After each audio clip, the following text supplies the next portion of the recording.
हरिओम, नमो नमः। आप सभी का हमारे इस यूट्यूब चैनल पर आप सभी का स्वागत है। भारगुण संस्कृत पाठशाला में हम लोग अपनी तैयारी कर रहे थे। तैयारी के क्रम में आज हम लोग कवि और जो उनकी रचनाएं थी परिचय देख ही रहे थे। गत वीडियो में आपने देखा होगा महाकवि कालिदास को और प्रसिद्ध नाटककार भास जी को। आज हमारी चर्चा अश्वघोष पे है। ठीक है, तीसरे कवि के रूप में हमारे सामने अश्वघोष जी आते हैं। आइए, ये जो अश्वघोष जी हैं, ये अश्वघोष जी कहाँ के कवि हैं?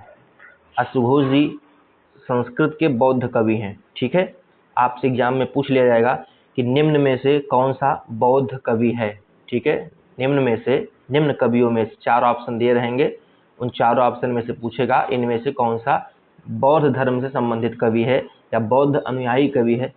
ठीक है, बुद्ध से संबंधित या बौद्ध धर्म से संबंधित कुछ आपसे पूछेगा, तो उसमें आपको किसको टिक लगाना है? तो महाकवि अश्वघोष को टिक लगाना है। अश्वु, चलिए, अश्वघोष जी का जो जन्म है वो कहते हैं कि अश्वघोष जी का जन्म साकेत में हुआ था। साकेत अर्थात अयोध्या में। ठीक है, अयोध्या में हुआ था। अयोध्या को साकेत भी कहा जाता है। क्यों? क्योंकि भगवान नारायण साकेत में रहते हैं और अयोध्या राम जी की नगरी है। राम स्वयं श्रीमान नारायण है, इसलिए अयोध्या को साकेत भी कहा जाता है। इनकी माता का क्या नाम था? एग्जाम में ये भी पूछा जाता है। इनकी माता का नाम स्वर्णाक्षी था। किसकी माता का नाम? तो अश्वघोष की माता का नाम स्वर्णाक्षी था। बाद में यह कहाँ चले आए? काशी में चले आए, जहाँ अभी वर्तमान में मैं हूँ, वहीं से मैं आपको बता रहा हूँ। ठीक है, यही काशी चले आए और वहीं पर इन्होंने अध्ययन किया। इनका जन्म ब्राह्मण कुल में हुआ था। बाद में ये बौद्ध धर्म में दीक्षित हो गए। ठीक है, किस में दीक्षित हो गए? बौद्ध धर्म में दीक्षित हो गए। प्रश्न आपसे ये पूछ सकता है कि निम्न में से कौन सा कवि है जो बौद्ध धर्म से संबंधित है, अथवा इनमें से कौन सी रचना है जो बुद्ध से संबंधित है। ठीक है, तो अश्वघोष जो हैं, अश्वघोष महाकवि हैं। ये अश्वघोष बुद्ध धर्म से संबंधित है। ये बौद्ध कवि हैं और ये बौद्ध धर्म में दीक्षित हो गए। बाद में इनकी माता का नाम स्वर्णाक्षी था। इनका जन्म कहाँ हुआ? तो साकेत में जन्म हुआ था, अर्थात अयोध्या। ये सब महत्वपूर्ण स्थल है, इनको टिक मैं कर दे रहा हूँ। ये सब आपके एग्जाम में पूछ सकते हैं। ठीक है, इनको आप लोग लिख लीजिएगा। ये भी पूछ सकते हैं कि इनका कुल कौन सा था, तो ब्राह्मण कुल था। ठीक है, आगे हम लोग बढ़ते हैं। उनके नाम के संबंध में ऐसी कथा है कि इनका कंठ स्वर इतना मधुर मनोहर गंभीर था कि उनके व्याख्यान को सुनकर घोड़े भी अर्थात अश्व भी अपना हिनहिनाना घोष बंद कर देते थे, जिसके कारण इनका नाम क्या हुआ? अश्वघोष पड़ गया। ठीक है, जिसके कारण इनका नाम अश्वघोष पड़ा। तो ये सब बहुत आवश्यक नहीं है कि क्या इनको जानना है क्या नहीं जानना है। ठीक है, ये सब ये यहाँ से यह है कि ये आर्यभदंत महापंडित महावादिक था महाराज आदि सूचक के नाम से जाने जाते थे। ये इनकी उपाधियां हैं। ठीक है, आर्यभदंत महापंडित महावादिन। कभी कभी एग्जाम में उपाधियों से भी संबंधित प्रश्न आ जाते हैं, तो ध्यान दीजिएगा। कुषाण नरेश कनिष्क के समकालीन महाकवि अश्वघोष का समय प्रथम शताब्दी ईशाकांत और द्वितीय का आरंभ है। इनकी एक महत्वपूर्ण कृति है, क्या है? बुद्ध चरितम इनकी महत्वपूर्ण प्रसिद्ध रचना है। बुद्ध चरितम इनकी महत्वपूर्ण रचना है। ध्यान दीजिएगा आप सभी कि बुद्ध चरितम इनकी रचना है, ये बुद्ध से संबंधित है। ठीक है, आगे हम लोग बढ़ते हैं। अब हम इनकी कृतियों के बारे में चर्चा करेंगे। किसकी कृतियां? तो महाकवि अश्वघोष की कृतियां। जो इम्पोर्टेंट है वो आपको बताया जा रहा है। ठीक है, अपने हिसाब से आप लोग और हिसाब से देखते रहिएगा। जो महाकवि हैं उनका जो कृति है उस कृति के बारे में चर्चा करते हुए सबसे पहले महाकाव्य के बारे में चर्चा कर रहे हैं। क्या? तो बुद्ध चरितम, सौंदरानंद, ये 2 इनके महाकाव्य हैं। यहाँ से प्रश्न पूछता है कि बुद्ध चरित्र जो है वो क्या है? तो वो महाकाव्य है। अथवा सौंदरानंद क्या है? वह महाकाव्य। ये किसकी रचना है? तो ये अश्वघोष की रचना है। ठीक है, अश्वघोष की रचना है। नाटक क्या है? नाटक के बारे में कह रहे हैं कि नाटक क्या है? तो नाटक सारिपुत्र प्रकरण इनका नाटक है। अन्य इनके और जो अन्य कृतियां हैं, अन्य कृतियों में जो संबंध है वो गांडी स्तोत्र, सूत्रालंकार शास्त्र, वज्र सूची और राष्ट्रपाल। ठीक है, ये इनके महत्वपूर्ण है। इसमें से प्रश्न आपको कहाँ से मिलेगा? प्रश्न महाकाव्य से संबंधित बुद्ध चरितम, सौंदरानंद और सारिपुत्र प्रकरण, ये इनमें से आपका महत्वपूर्ण है। अन्य में भी ये भी देख लीजिएगा, ये भी इम्पोर्टेंट है। इनकी रीति क्या है? तो ये वैदर्भी रीति के हैं। उपाधियां इनकी क्या है? तो आर्यभदंत, बौद्ध भिक्षु और राष्ट्रपाल, ये इनकी उपाधियां हैं। ध्यान दीजिएगा, कभी कभी उपाधियों से भी प्रश्न आपसे पूछ लिया जाता है। तो यहाँ पर हम इनकी उपाधियों के बारे में चर्चा कर रहे हैं। ठीक है भैया, इनकी उपाधि की चर्चा कर रहे थे। आर्यभदंत, बौद्ध भिक्ष और राष्ट्रपाल। हमने देखा, क्या देखा? अश्वघोष को देखा। ठीक है, अब हम लोग आगे बढ़ते हैं। अश्वघोष के बाद हमारे जो सामने दूसरे कवि आते हैं या नाटककार आते हैं या महाकाव्यकार आते हैं, जो भी लेखक आते हैं, वे कौन है? उनमें शूद्रक, आप सभी लोग शूद्रक के नाम से परिचित होंगे। शूद्रक प्रसिद्ध नाटककार हैं। क्या है? ये भी प्रसिद्ध नाटककार हैं। इनका समय क्या है? तो कह रहे हैं इनका समय 100 ईसा पूर्व से 200 ईस्वी के मध्य इनका समय माना गया है। शूद्रक महापराक्रमी, सुंदर आकृति वाले, ब्राह्मणों में श्रेष्ठ कवि, ये सब बताया गया है, इसकी कोई आवश्यकता नहीं। यहाँ से ये देखना है कि उन्होंने अश्वमेध यज्ञ किया था और उनकी आयु 100 वर्ष 10 दिन थी। 100 वर्ष 10 दिन थी, अर्थात ये कितने साल तक जीवित रहे? 110 वर्ष। ठीक है, कुछ लोग 110 मानते हैं, कुछ लोग कहते हैं कि 90 ही दिन जीवित रहे थे। ठीक है, लेकिन 110 वर्ष इनकी आयु थी, संपूर्ण आयु इनकी 110 वर्ष थी। आगे बढ़ते हैं। शूद्रक का जो महाकवि शूद्रक है, महाकवि शूद्रक का एक नाटक है। क्या है? एक ही नाटक है। वो क्या है? वो मृच्छकटिकम है। ठीक है, महाकवि शूद्रक का एक नाटक है मृच्छकटिकम। यह कितने अंकों का है? यह 10 अंकों का है। आपसे एग्जाम में पूछे कि महाकवि का जो शूद्रक है उनकी कौन सी रचना है, तो उनकी रचना मृच्छकटिकम है। और मृच्छकटिकम में कितने अंक हैं? तो कह रहे हैं ये इसमें 10 अंक है।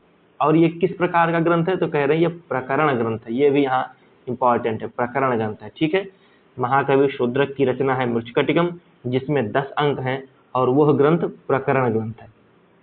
चलिए आगे देखते हैं। इसमें एक निर्धन ब्राह्मण चारुदत्त का वसंत सेना नामक गणिका वेश्या से प्रेम का वर्णन है। अंत में दोनों का प्रेम सफल होता है। वसंत सेना का चारुदत्त से विवाह होता है। साथ ही जो राजा पालक होता है, पालक नामक राजा को मारकर आर्यक वहाँ का राजा बनता है, इसी का वर्णन है। प्रथम बार संस्कृत में शूद्रक ने ही राज परिवार को छोड़कर समाज के मध्यम वर्ग के लोगों को अपने नाटक का पात्र बनाया। इस नाटक में प्राकृतिक भाषा के साथ सभी शैलियों का प्रयोग होता है। इंपॉर्टेंट इसमें यही है कि इनकी रचना क्या है? क्षमता, इनकी रचना क्या है? इनकी रचना है मृच्छकटिकम। कितने अंक का है? 10 अंक का। किस प्रकार का ग्रंथ है? तो प्रकरण ग्रंथ है। ये यहाँ से इंपॉर्टेंट है। अब हम आगे बढ़ते हैं। हम इनकी कृतियां देखते हैं। इनकी कृतियां आप सभी लोग दिख ही रहा होगा इनकी कृतियों के बारे में कि इनकी कितनी कृतियां हैं। इनकी कृतियां हैं, एक ही है मृच्छकटिकम, जिसमें 10 अंक है। और ये किस प्रकार का ग्रंथ है? तो कह रहे हैं ये प्रकरण ग्रंथ है। ठीक है, ये प्रकरण ग्रंथ है। 10 अंकों का मृच्छकटिकम है जो प्रकरण ग्रंथ है। तो हमने अश्वघोष को देखा, हमने शूद्रक को देखा। अब हम आगे बढ़ते हैं किसको? भारवी, महाकवि भारवी को देखेंगे। आतपत्र इसकी उपाधि है, भारवी। ठीक है, भारवी के बारे में चर्चा करते हुए कह रहे हैं कि संस्कृत साहित्य के महत्वपूर्ण महाकवि में भारवी का नाम आदर सहित लिया जाता है। भारवी जो है वो अपनी गौरवता के लिए प्रसिद्ध है। भारवे अर्थ गौरव। कहते हैं कि दंडिनः पदलालित्यम माघे सन्ति त्रयोगुणा। माघ में तीनों गुण है, भारवी अर्थ गौरव है। उपमा कालिदासस्य भारवे अर्थ गौरवम दंडिनः पदलालित्यम माघे सन्ति त्रयोगुणा। इस प्रकार का श्लोक है। तो भारवी अपने अर्थ गौरवता के लिए प्रसिद्ध है। ठीक है, भारवे अर्थ गौरव। संभवतः कह रहे हैं कि ये दक्षिण भारत के थे। एग्जाम में कभी भी पूछा जाता है कि भारवी कहाँ के निवासी थे, तो ये दक्षिण भारत के निवासी थे। ठीक है, कहाँ के? दक्षिण भारत के। एक जनश्रुति के अनुसार भारवी जो है वो राजा भोज के सभासद तथा धारा नगरी के निवासी थे। फिर कह रहे हैं कि उनकी माता जो है, उनकी माता के संबंध में चर्चा करते हैं। उनकी माता, किनकी माता? तो भैया महाकवि भारवी की माता। भारवी की जो माता है, माता का नाम सुशीला, पिता का नाम श्रीधर, और भारवी का विवाह रसिका अथवा रसिकवती के साथ हुआ। ये इंपॉर्टेंट है, यहाँ से भारवी की माता और पिता का नाम पूछा जा सकता है। इनका विवाह किससे हुआ था, ये भी ध्यान दीजिएगा। ठीक है, इनका समय 6ठी और 7वीं शताब्दी के मध्य का बताया जाता है। इनका जो वास्तविक नाम है वो वास्तविक नाम दामोदर बताया जाता है। और जो भारवी है, ये भारवी इनकी क्या थी? भारवी इनकी उपाधि थी। बाद में यह भारवी के ही नाम से प्रसिद्ध हो गए। वास्तविक नाम इनका क्या है? दामोदर था। और जो भारवी है ये भारवी उपाधि थी, किंतु धीरे धीरे ये अपने उपाधि से ही प्रसिद्ध हो गए। ठीक है, इस प्रकार से ये है। आगे बढ़ते हैं। आगे हम चर्चा करते हैं कि भारवी क्या थे। कहते हैं शैव थे, वैष्णव थे, शाक्त थे। तो यहाँ पर शैव आया है कि भारवी जो है वो शैव थे। किरातार्जुनीयम 18 सर्ग में उन्होंने शिव स्तुति बड़े भावुक रूप में की है। भारवी का उपनाम आतपत्र भारवी है।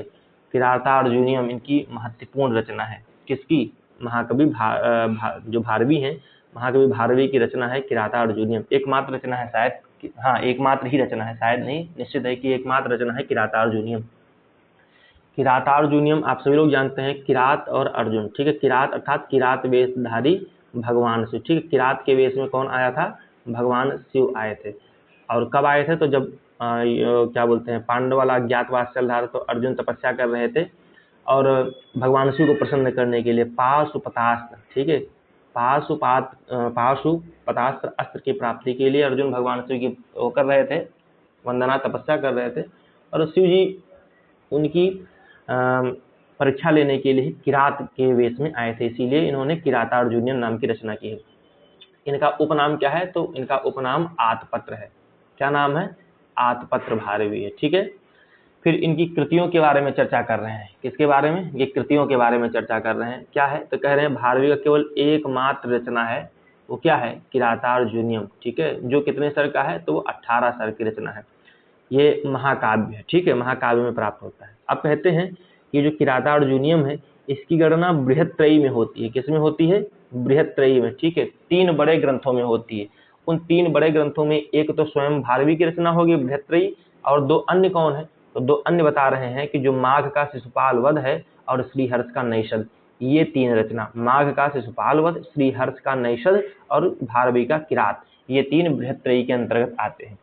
तो इस प्रकार हमने आज हम लोगों ने चर्चा किया। आज हम लोगों ने देखा, क्या क्या देखा कि हमने अश्वघोष को देखा, अश्वघोष को देखा, क्षम्यताम, अश्वघोष को हमने देखा, शूद्रक को हमने देखा, और उसके बाद भारवी को हमने देखा। तो आज का हम लोग का जो 3 टॉपिक था, 3 जो लेखक थे, जो कवि थे, हमने उनका परिचय प्राप्त किया। इसमें से आप जो उनकी रचनाएं थी, रचनाएं पूछी जाती है, ठीक है, माता पिता कहाँ से थे, क्या उनकी उपाधि, ये सब सवाल पूछे जाते हैं। इससे ज़्यादा और कुछ नहीं आता है। और अंतिम में ये पुनः आप सभी से रिक्वेस्ट है कि आपका अपना चैनल है, इसको सब्सक्राइब कर दीजिएगा। थोड़ा अंग्रेजी पढ़ने में समस्या थोड़ा सा हो जाता है इधर उधर, ध्यान दीजिएगा। तो कोई बात नहीं, चैनल को सब्सक्राइब कीजिए, लाइक कीजिए, और अच्छा लगे तो कमेंट भी कीजिए, कैसा है, अच्छा है, बुरा है, जो भी है कमेंट करते रहिए। आप सभी को ढेर सारी शुभकामनाएं। बहुत बहुत धन्यवाद। नमो नमः।